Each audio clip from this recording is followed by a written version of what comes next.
হাই friends, মই আজি আপোনালোকক তেতেলীৰ টেঙা মিঠা জ্বলা চাটনি বনাবলৈ ৰাখিম। এই তেতেলীখিনি ঠিক এনেকুৱা ধৰণৰ মোৰ আছিলে। তাক মই প্ৰথম পানীত অলপ সিজাই ল'লোঁ। সিজাই লোৱাৰ পিছত সেই তেতেলীখিনি নিয়মমতে বাঁহৰ চালনী এখনত চালে। মোৰ ওচৰত বাঁহৰ চালনীখন নথকাৰ বাবে মই এইখনত দি চালি এনেকৈ তাৰ মণ্ডখিনি উলিয়াই ল'লোঁ। এতিয়া এখন কেৰাহীত জুইত দি গৰম কৰি তাত অকণমান মিঠাতেল দিছোঁ। বহুত বেছি তেল দিব নালাগে, অকণমান তেল দিলেই হ'ব। চাটনিখিনিত বহুত বেছি বস্তু দিব নালাগে, অকণমান নহৰু দিব। নহৰুখিনি তেতালি ল'লেই হ'ব।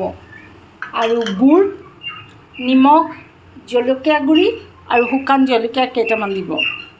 বাছ এইকেইটা বস্তু দিয়ে আপোনাৰ তেতেলীৰ চাটনিখিনি তৈয়াৰ কৰিব পাৰিব। এতিয়া মই এই গৰম তেলখিনিত প্ৰথম দিম শুকান জলকীয়া আৰু থেতালা নহৰুখিনি।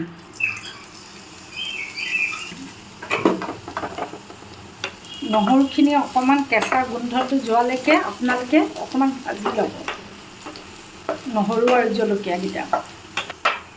এতিয়া তাত আপোনালোকে কেৰাহীত গুড়খিনি দি দিব।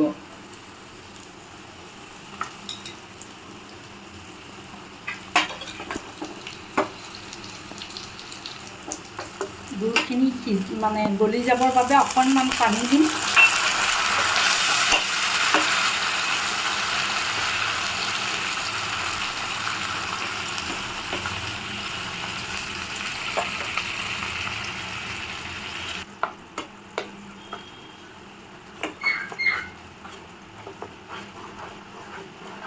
গুড়খিনি এনেধৰণে গলি যোৱাৰ পিছত আপোনালোকে তেতেলীখিনি দি দিব, তেতেলীৰ মণ্ডখিনি।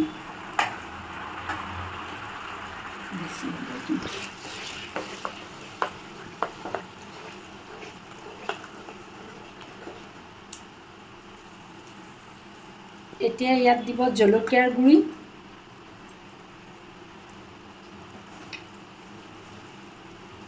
আৰু নিমখ।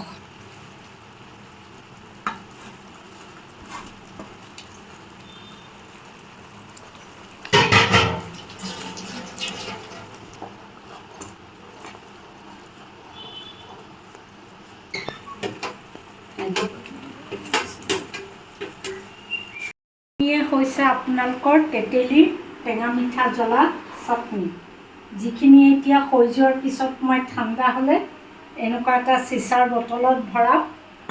আৰু আপোনালোকে যিকোনো নিমখীয়া বস্তু বা ভাতৰ লগত বা ৰুটিৰ লগত খাই যথেষ্ট ভাল পাব। আৰু মোৰ এই তেতেলীৰ চাটনিটো দেখি আপোনালোকে কেনেকুৱা পালে মোক জনাবলৈ নাপাহৰিব। আৰু মোৰ ফেচবুকত আপোনালোকে কমেণ্ট দিব, ফ'ল' কৰিব, লাইক কৰিব বুলি মই আশা ৰাখিলোঁ। আৰু ইউটিউব চেনেল তস্পিয়া কিটচেনটো ছাবস্ক্ৰাইব কৰিব। আৰু যদি আপোনালোকে মোৰ পৰা কিবা নতুন ভিডিঅ' চাব বিচাৰে তেনেহ'লে জনাব। ধন্যবাদ।